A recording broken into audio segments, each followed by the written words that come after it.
Snook and Ciriello method. Snook and Ciriello method is used to assess the risk in relation to flat displacement, towing and loads thrust. Behind this method there are psychophysical studies based on stress effort, conducted by Snook and Ciriello. These studies start from overall movement breakdown and elementary actions, such as thrusting actions and upkeep actions.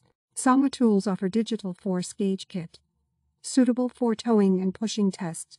According to Snook and Ciriello method, the contents of this kit comply with Snook and Ciriello regulations UNI ISO 11228-2, UNI EN 179, UNI EN 12217, UNI EN 1154, and it is supplied with calibration reports.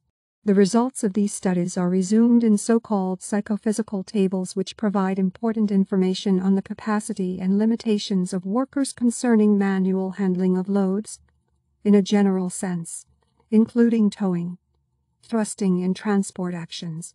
Snook and Ciriello method. For more information or for a quote, contact us www.samatoolsgroup.com.